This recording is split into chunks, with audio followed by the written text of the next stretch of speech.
सुबह के 11 बजे और अभी मैं निकला हूँ डॉगीज़ को घुमाने के लिए।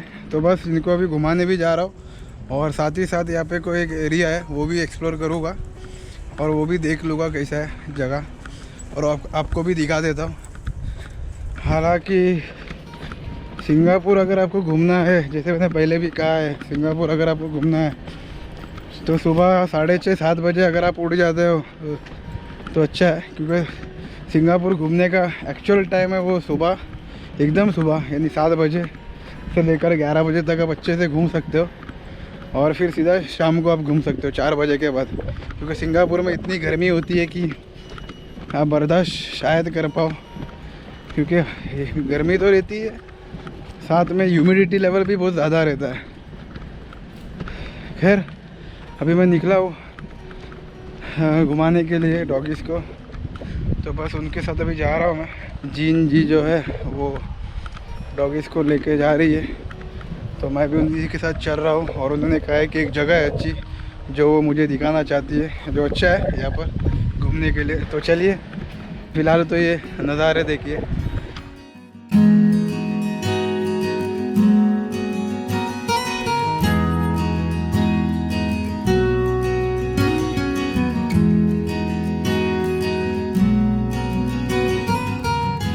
ये है अलेक्जेंड्रा पार्क और ये एक ऐतिहासिक जगह है। और जैसे मैंने पहले भी कहा था कि ये जगह लीफी एरिया में होने की वजह से बहुत से लोगों को इस जगह के बारे में तो पता ही नहीं है। इसीलिए सुबह जब हम 7 बजे वॉक के लिए निकले तो जीन मुझे एक ऐसी चीज़ दिखाना चाहती थी जो ज़्यादातर तो अलेक्जेंड्रा पार्क में रहने वाले लोगों को ही पता थी। और जिस चीज़ को मैं देखने जा रहा था वो घनी झाड़ियों के बीचों बीच थी।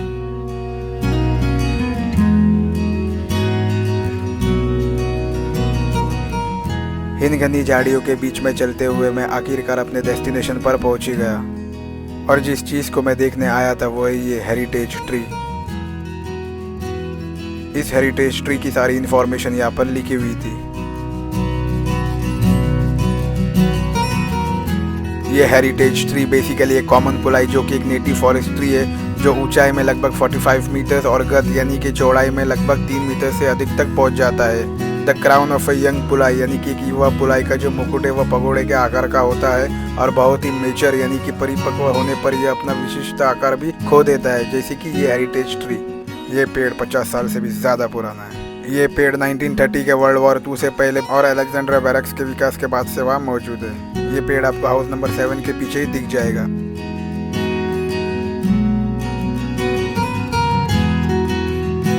और जैसे आप इस ट्री के पीछे चले जाओगे आपको एक रास्ता दिखाई देगा जो घर के दूसरे तरफ जाती है, और अब मैं भी उसी रास्ते से आगे बढ़ रहा हूँ।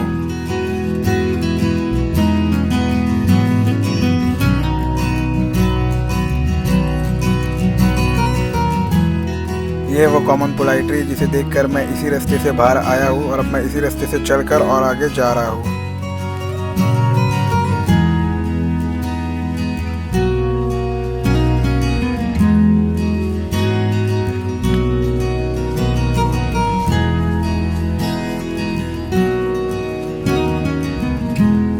यहाँ पर चलते हुए हमें एक चीज़ का तो काफ़ी डर लग रहा था, वो था पाइथन सांप। यहाँ पर पाइथन सांप तो काफ़ी है, लेकिन यहाँ पर जो सबसे खतरनाक सांप है वो है स्पीडिंग कोबरा। इसीलिए हम काफ़ी ध्यान से चलते हुए आगे बढ़ रहे थे। अगर आप इस जगह पर जाना चाहते हो तो कोशिश कीजिए कि अपने चेहरे को ढककर और गॉगल्स पहनकर ही इस जगह पर आइए।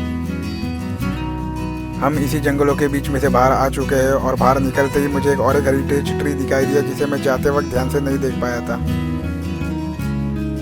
ये वो सड़क जो कैंट्रिज पार्क और हॉट पार्क की तरफ जाती है, और ये है एक और हेरिटेज ट्री।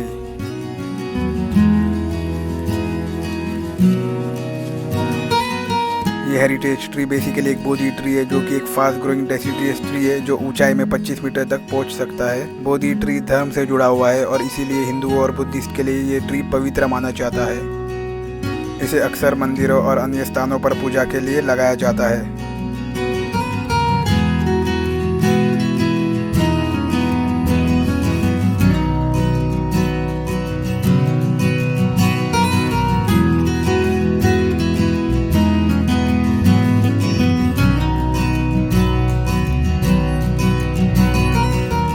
दोस्तों अभी मैं जा रहा हूँ वहाँ पर ऊपर, यहाँ पर एकदम ऊपर जा रहा हूँ मैं। तो वहाँ पर कैंटरिज पार्क है, तो वहीं पर जा रहा हूँ अभी मैं। तो अभी मुझे पता चला कि जिन ने कहा है कि कैंटरिज पार्क में हम जा रहे हैं, तो बस अभी वहीं पर जाकर उस जगह को भी देख लेता हूँ कि कैसा पार्क है वो, और आपको भी दिखा देता हूँ कि वो पार्क है कैसा। हालांकि गर्मी वापस से शुरू हो चुकी है। मैं सुबह जल्दी उठा था, एक चक्कर मार के भी आया था बाहर, लेकिन फिर वापस आया घर पर, आराम करने लगा तो सो ही गया मैं। तो सीधा 10:30 को उठा हूँ मैं, फिर फटाफट रेडी होके अभी वापस बाहर आया हूँ मैं। दोपहर में एक्सप्लोर करना बहुत भारी पड़ जाता है। 11 बजे और 4 बजे के बीच में गर्मी बहुत ज़्यादा होती है यहाँ पर।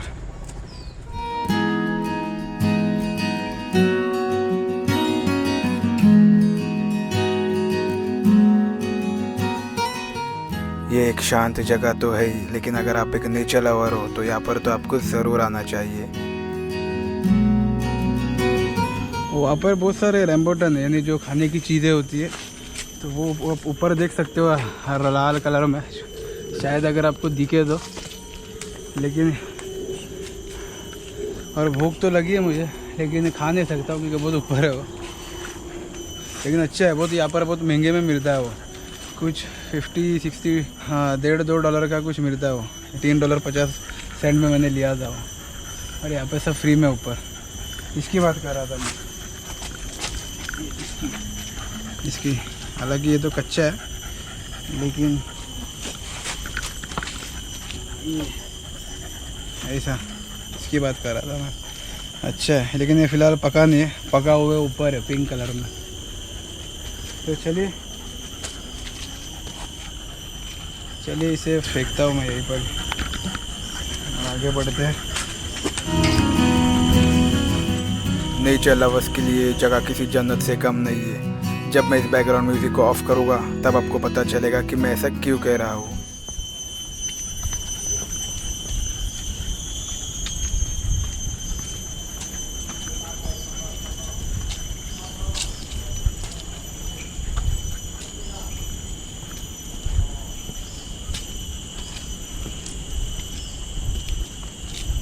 ये जगह काफ़ी शांत है, और ऐसी शांत जगहों में ऐसी चिड़ियों और पक्षियों की आवाज़ें शायद ही आपको किसी सिटी में सुनाई दे। इसीलिए नेचर लवर्स ऐसी जगहों पर आना प्रेफर करते हैं, जैसे कि मैं।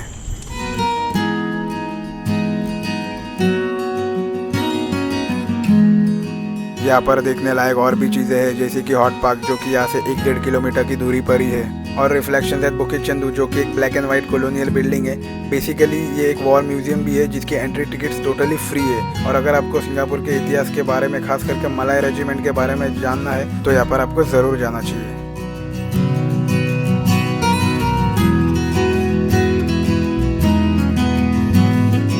अभी मैं फ़िलहाल यहाँ पर हूँ, अभी इसके आगे भी जाना है मुझे।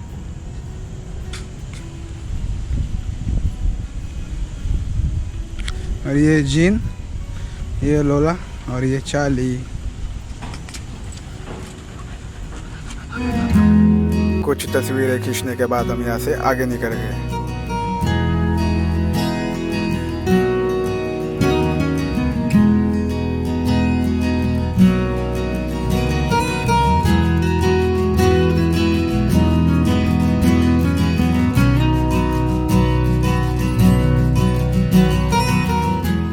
If you are a fitness freak तो इस पार्क में तो आपको ज़रूर आना चाहिए, क्योंकि इस पार्क में highest number of exercise equipments तो है ही, लेकिन अगर आप वॉकिंग या जॉगिंग करना चाहते हो तो कैनोपी वॉक और नेचर ट्रेल जैसी चीज़ें भी है, और यहाँ पे माउंटेन बाइक ट्रेल भी है, यानी कि आप माउंटेन बाइकिंग भी कर सकते हो। अगर आप नेचर लवर हो तो यहाँ पर तो आपको ज़रूर आना चाहिए।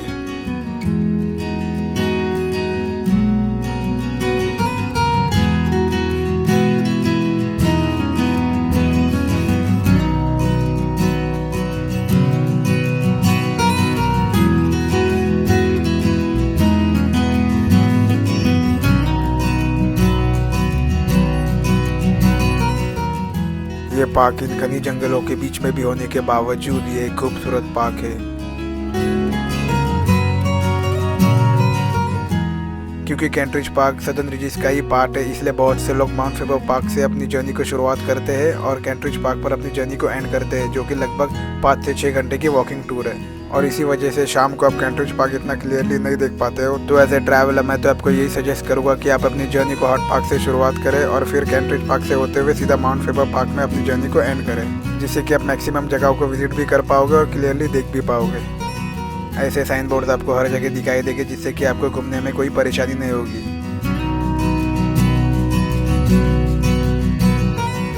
फिलहाल मैं जा रहा हूँ पासिर पंजंग टर्मिनल पोर्ट देखने के लिए।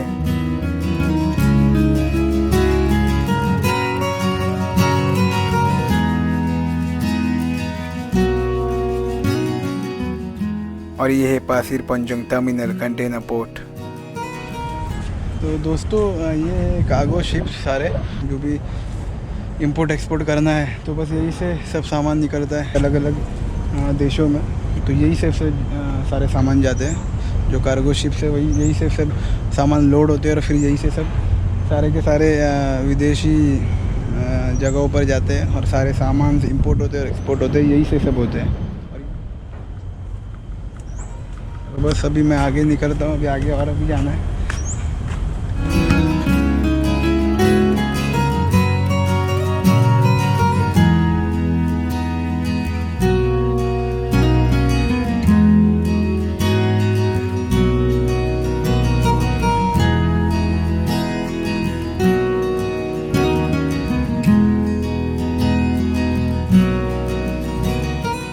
और ये है कैंट्रिज पार्क का एक यूनिक फिटनेस स्टेशन।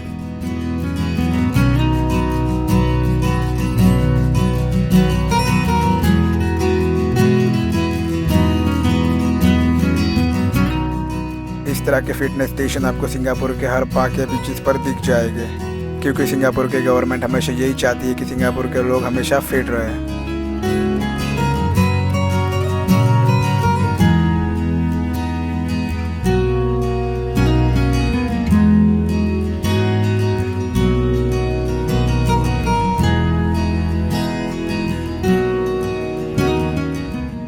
इस तरह के ड्रिंकिंग वाटर फाउंटेन्स आपको हर एक पार्क में दिखाई देगी, तो ट्रैवलिंग के वक्त अपने साथ एक वाटर बॉटल ज़रूर कैरी कर लेना। थोड़ी देर आराम करने के बाद हम यहाँ से आगे बढ़ गए।